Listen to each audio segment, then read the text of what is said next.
Magandang umaga, Malacanang Press Corps, and welcome sa ating press briefing ngayon araw, June 8th. Last Monday, President Ferdinand R. Marcos Jr. appointed the lawyer Gilberto Gibo C. Teodoro Jr.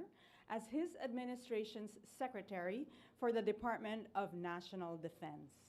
He previously served as the Defense Secretary during the administration of former President Gloria Macapagal Arroyo. Sa kanyang pagbabalik sa DND, alamin natin mismo kay Secretary Gibo Teodoro kung ano-ano ang mga hakbang o programa na kanyang inihahanda para sa seguridad ng bansa. Good morning, Secretary Teodoro. Good morning, Sec Daphne. Good morning to our friends sa Malacanang Press Corps at sa lahat po na nanonood ngayong umaga. Good morning po sa kanilang lahat. Okay, you may give a few statements. Well, unang-una, nagpapasalamat po uli ako sa ating Pangulo para sa kanyang tiwala sa akin at sa lahat po ng nagbigay ng magagandang mensahe, ng encouragement at sa lahat, sa aking pamilya, nagpapasalamat din ako sa kanilang patuloy na suporta sa akin. At itong trabaho na ito ay hamon na malaki na sana magtulungan po tayo ng masinsinan because national security is everybody's business, no, not only government's business. Pero usapin ng lahat po ito. Okay. Would you like to take questions from the press corps? Sure. Okay, let's start. Maricel Halili, TV5. Hi sir, magandang umaga po. Magandang Sir, umaga, Maricel. Opo, simulan ko lang po dun sa usapin ng peace talks dahil naglabas po ng pahayag yung National Democratic Front saying na open daw po uli sila na makipag-usap sa pamahalaan kung bukas din yung gobyerno tungkol dito. Ano po yung tugon natin doon? Are we open for another peace talks with NDFP? My personal position is no. Matagal ko ng posisyon yan nung araw pa. And I think that is the position of the security cluster as of this time, no? Dahil unang-una, bukas loob naman ang gobyerno na magbalik sa fold ng law, kaya ang lahat ng mga dating kasapi ng CPP, NPA, NDF, nandyan na ang OPA-PRO na handa na tulungan sila at i-rehabilitate. Malaki ang naitulong ng NTF-ELCAC na i-dismantle ang mga natitirang mga tinatawag na fronts na natitira sa bansa. At sa tingin ko, ang peace talks ay sa akin sa version ng ating proseso demokratiko, no? Pwede naman natin pag-usapan yung mga issue na yan sa tamang forum. Yan ay ang Kongreso. At magsumanib sila sa legitimate political process. Hindi naman bawal ang CPP eh. Republic Act 1700 has been repealed long ago. Pero yung indirect at direct support sa armadong pakikibaka, yan ang problema. So to me, there's no such thing as, it's an oxymoron, ano, yung legal front. Walang legal na front. Ang front ay illegal. No? So if that's the case, sir, how do we intend to deal with the CPP-NPA? I mean, ideologically, to me, it's a farce. So what we intend to do is to convince those that are still continuing whatever business they're continuing, which is against the law, to come back and join the fold of law and join hands for national development. No? And as a political party, they can register as a legitimate political party just as long as there is evidence that there is a total disavowal of resort to subversive means in order to gain political power. All of these theories, Marxism, etc., these are political theories, and the end is to gain political power. Now, at the end of the day, it's people who run things, and so although hidden behind theory, nakatago sa likod ng teorya, tao rin yan eh. So, ano ang motibasyon ng tao na yan? It's to gain political power, and behind that, hindi tayo pwedeng divine kung ano talagang intensyon. Ngayon, para patas lahat, halalan. Legitimate party, hindi po all-out war. Oo. Oh, legitimate party. Yeah. Okay. Sir, sorry, pahabol po. Meron lang po kasi mga random posts sa social media na parang nakakakita daw ng mga fighter jets sa Manila. I don't know if this is true or not, pero baka lang may detalye kayo. Hindi, wala akong nababalitaan na gano'n. Baka naman may ensayo lang for Independence Day. No? Baka lang. No? Wala akong natatanggap na report na ganyan. No? Salamat, Okay, sir. thank you, Maricel. Nestor Corrales, Inquirer. Sir, you mentioned it was your personal position. Is this also the position of the president, and what was his directive? I have to consult regarding that because the only consultation I had with the president, first and foremost, is to speed up the MUP, of which I will receive total briefings in the coming days as to what progress has already been done, and I understand significant progress has already been done towards getting a consensus, no? And I have to commend Secretary Galvez for and the economic team for the stellar work that they have done. I will put in definitely my 2 cents worth regarding my views on the sustainability of whatever scheme is given, giving due regard also to the invaluable contributions of those who served our country selflessly. No? However, we must also look at the big picture that the financial sustainability of any government-funded enterprise must not result to the detriment of the financial position of government. So we'll have to find a healthy balance. And I believe that our men, women in uniform are not averse to the fact that they have to contribute to national government, just as long as they see that at the end of their tours of duty, number one, they will be taken care of. Number two, that the fund or whatever they have to participate in is transparently, professionally, and competently managed and not mismanaged. Also, the military is still a very attractive proposition for a young person to have a career because there are non-monetary benefits that you can get, like free medical care, continuous skills training, educational opportunities, and the like. As a matter of fact, what we want to make sure also is that they are re-employable because of their specific skill sets in the private sector after. And thus, one of really my programs, as you may have heard yesterday, I start first with my own agency, the Department of National Defense, that we need to upgrade our skill sets in the organization. I learned yesterday we only have a plantilla of about 320 or so. And the fill-up rate is quite low because of the unattractive salary rates. Can you imagine we're managing a stakeholder base of almost 1 million pesos and 125 billion or so assets under management? Can't do that with 320 people, you know, and without capital outlay. So I really would want to focus on organizational development on a sustainable basis to motivate our people, both in all agencies of the government, under my watch, and to develop specific educational and skill sets. Because as you know, you're journalists, a lot of happenings, a lot of things are evolving, and a lot of challenges are evolving.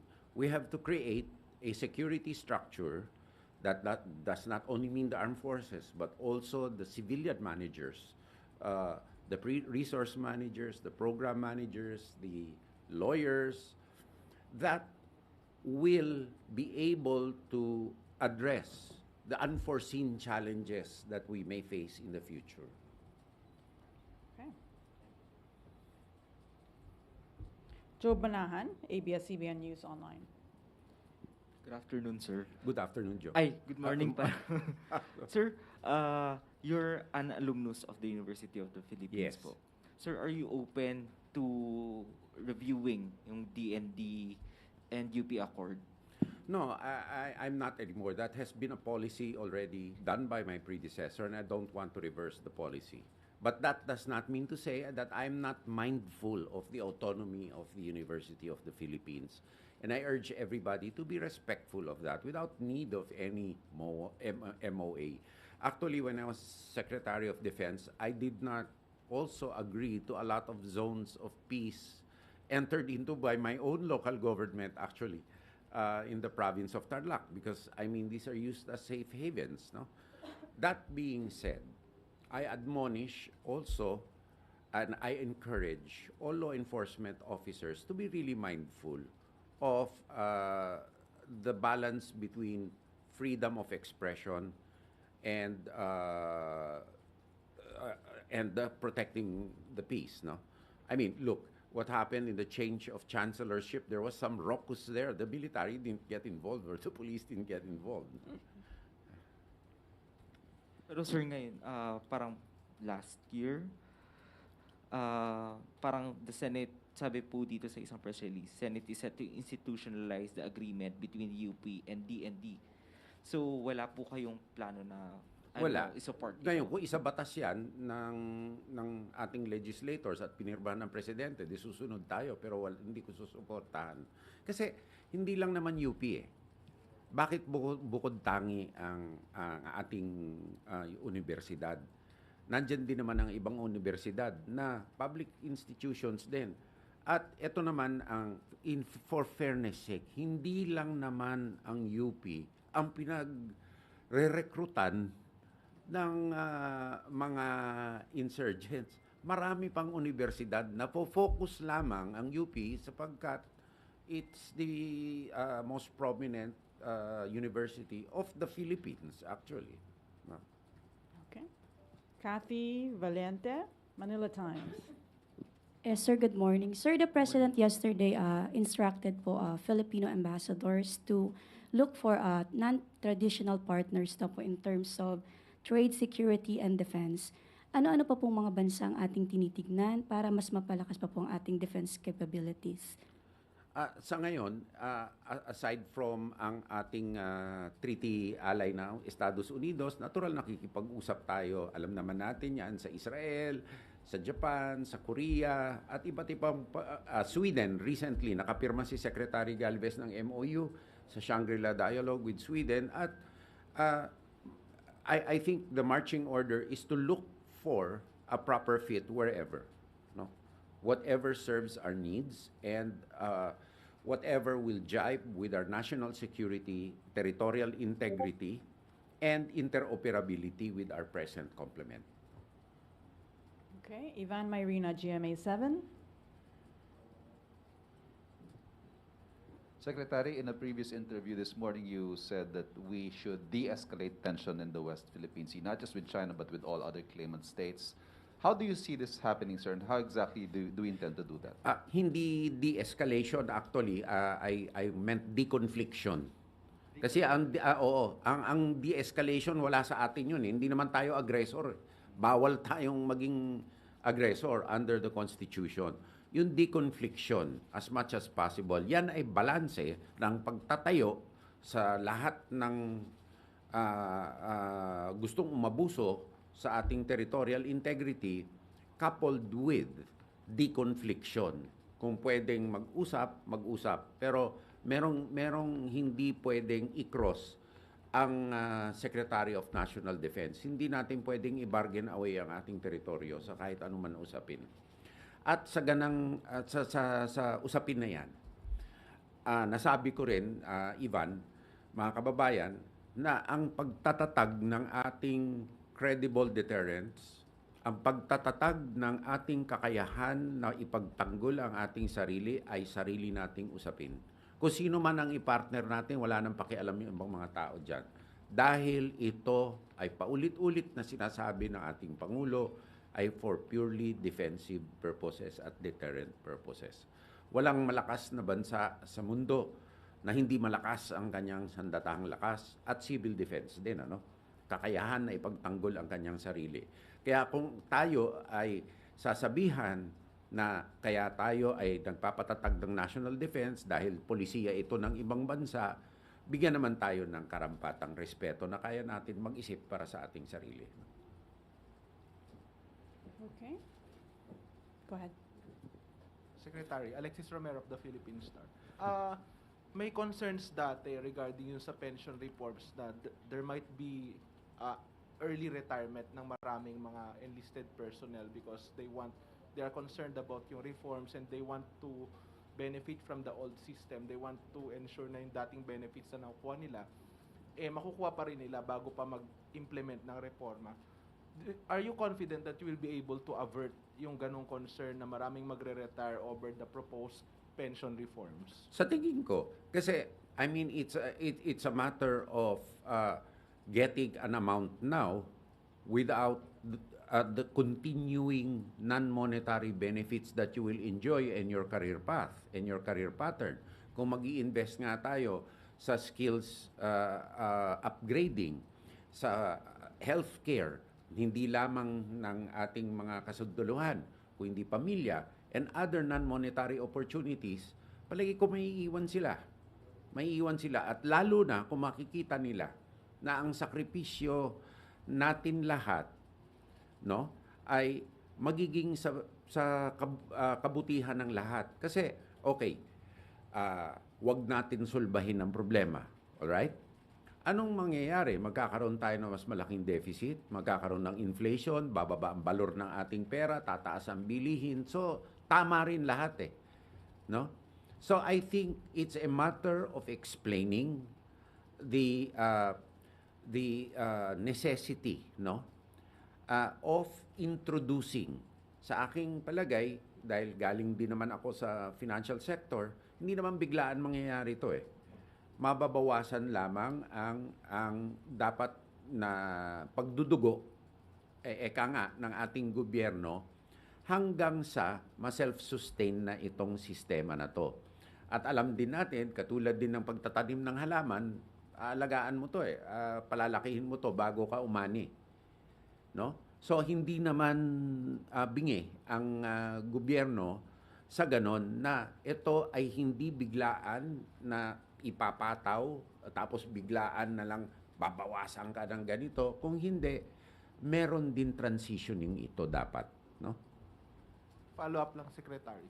Kasi previous administrations have tried to pass or push for bills reforming the pension system. I remember panahon ni President Noynoy Aquino, meron yan. Panahon ni President Duterte, even naging priority bills na yan. Ngayon, priority bill uli siya ng Marcos administration.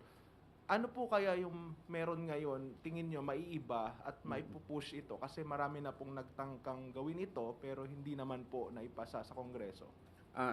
Palagay ko, naiiba ay ang unang marching order na nga ng Pangulo sa akin na dapat makipag-ugnayan na nga sa economic cluster na makapasa ng bill sa lalong sa agad na panahon upang matigil ang paghe-hemorrhage. Hindi mapapara bigla-bigla pero mababawasan, ano? So we can use the funds for other things and we can also build a stable and sustainable retirement plan for our men and women in uniform. May dalawang prinsipyo lang na gusto kong idagdag doon. Kailangan ang pondo ay naturally, para palakihin mo to, magri-risk ka. Risk-reward yan eh. Kung hindi ka mag-risk, hindi lalaki, walang growth. Ngunit, kinakailangan i-observe nito ang prudential standards eka nga sa banking, no? Ang financial sector alam ito na kailangan may governance standards, prudential standards, tamang risk management, tamang audit, transparency, at ang mga nagpapatakbo nito kailangan ay sasailalim sa fit and proper rule eka nga ng BSP. Kailangan may requisite experience and responsibility ito. And it goes also, eto sasabihin ko na, hindi gagawin ito ng mga tao na libre. You have to pay for experience, you have to pay for integrity. At the end of the day, you get professional managers, you compensate and motivate them properly, and you'll get good results. But you make their pay with due watch standards, no? In conformity, their pay commensurate to performance, no?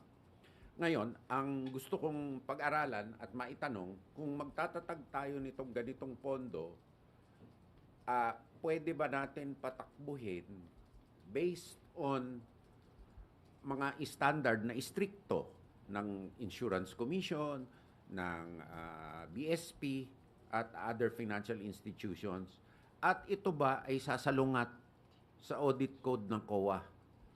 Kasi sa pag-experience ko, kung susunod tayo sa COA, makaluma yung audit code, maraming ipagbabawal at baka may mangyari. Kaya ito ay dapat i-deconflict, nga. No? Okay. Mayor Vince Lopez, Manila Standard.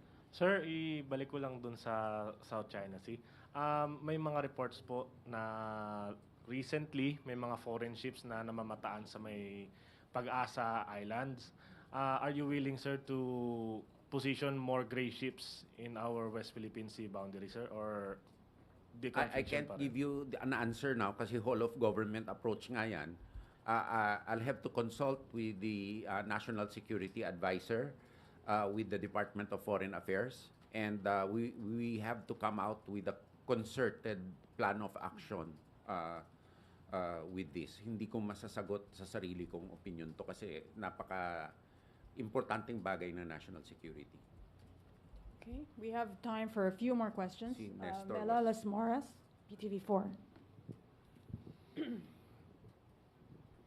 Hi, Secretary Gibo. I'm Mela from PTV4. Sir, speaking of priorities lang na nababanggit niyo po kanina, kailan po ba yung target niyo or schedule ng susunod na pulong kay Pangulong Marcos? At mula sa mga unang araw niyo sa serbisyo, ano po yung mga naobserbahan niyo na gusto niyo ding isulong pag nagkita kayo ni President Marcos para maging prioridad din ng DND? Ang prioridad ko talaga i-reform yung DND proper nga. Tulad ng nasabi ko, no? Na kailangan ito'y makabagong organisasyon na kasi sa bigat ng kanyang responsibilidad. Gumawa nga tayo ng Department of Migrant Workers, nireforma ang BSP. It's high time na yung Department of National Defense as the civilian agency which resource manages and provides services to its 5 agencies be reformed already. Kasi ito'y nalilibing sa ilalim ng mga modernization bills, amendment to the National Defense Act. Itong unang-unang importante na gawin kasi you cannot manage properly. Hindi tayo makakaplano, hindi tayo makakagawa ng magagandang assessments pag hindi tayo makakuha ng tamang tao. So, ang susunod na pagpulong namin kay Pangulo, pasalamat ako, he's allowing me time to settle in. Pero may deadline ako sa MUP niya, kaya mamadaliin ko na. Na with due regard naman, hindi naman ako magmamadali just for the sake of magmamadali. Mabuti ang sigurado at dekalidad na trabaho. Okay. Nestor, I think Corrales. was... Sir, Philippine Coast Guard spokesperson Jay Tariela raised this question over the weekend during a security dialogue in Singapore. Talking about peace and security in the South China Sea, its actions show confrontation. As the new Defense Secretary, what is your message to Beijing with their actions, knowing that in the past we have been filing diplomatic protests, but apparently it had fell to deaf ears, or China has not been responding to the call for peace and stability in the region?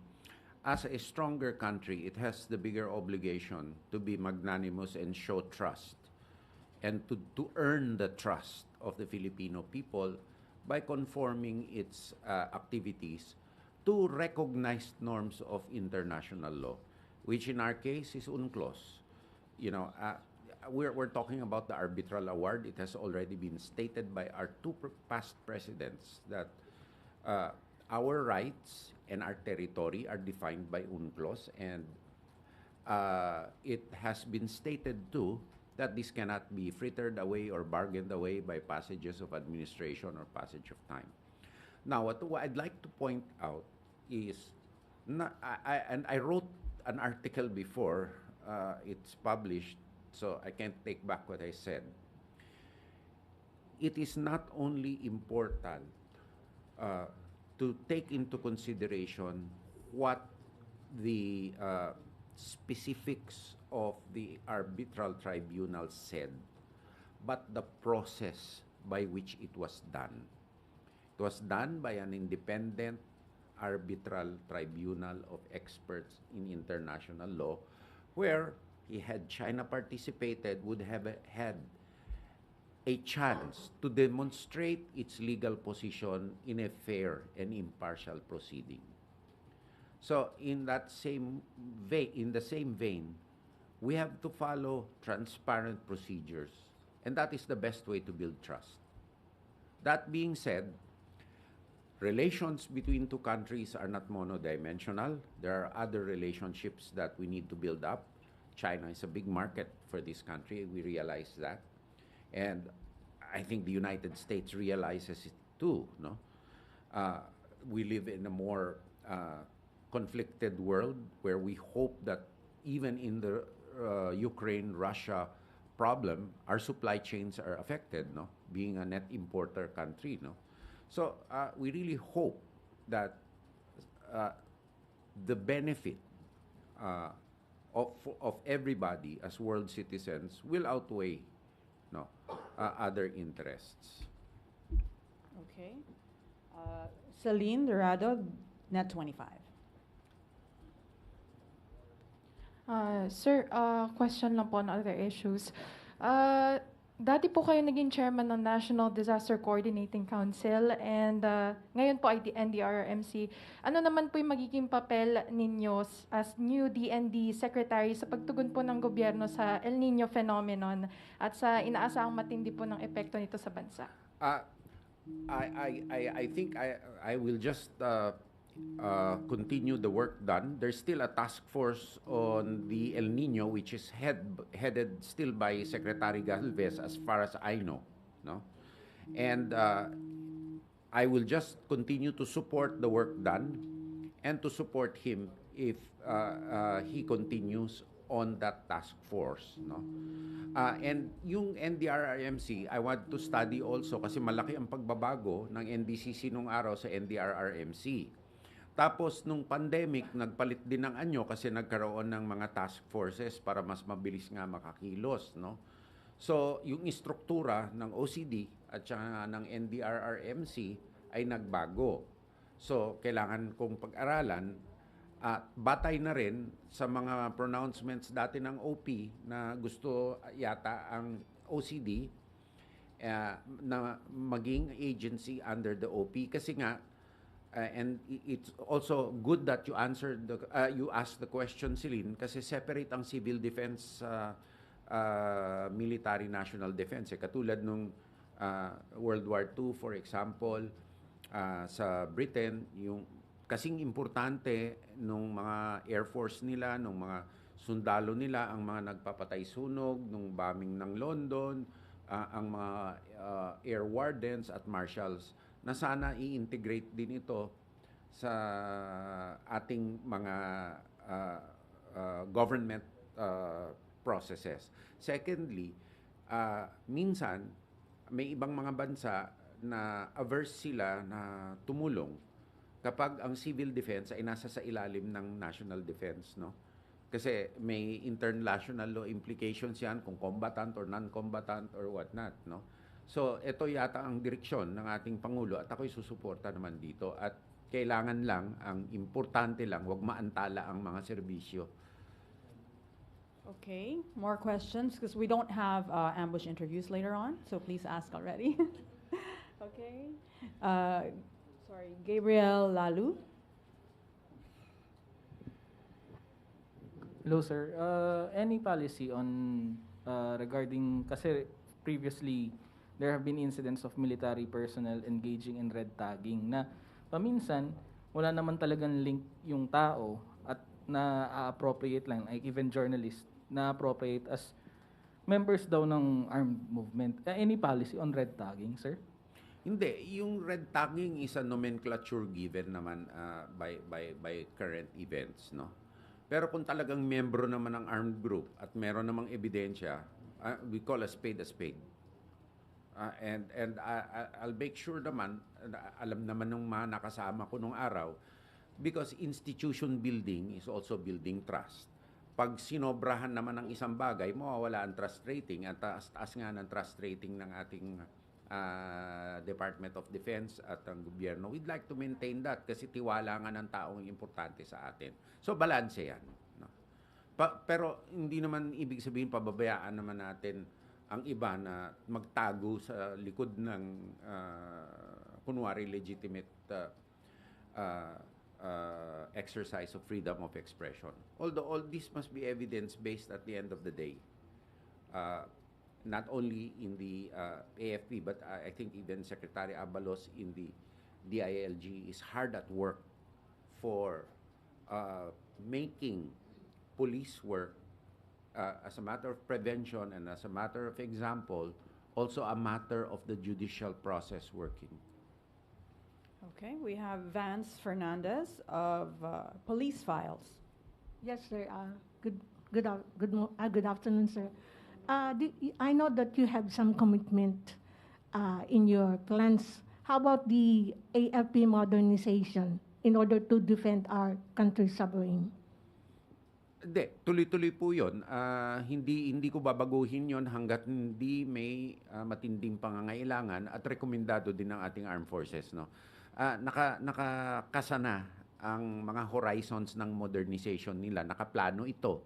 Mahirap bago-baguhin. Yan ang dapat maintindihan ng mga tao. No?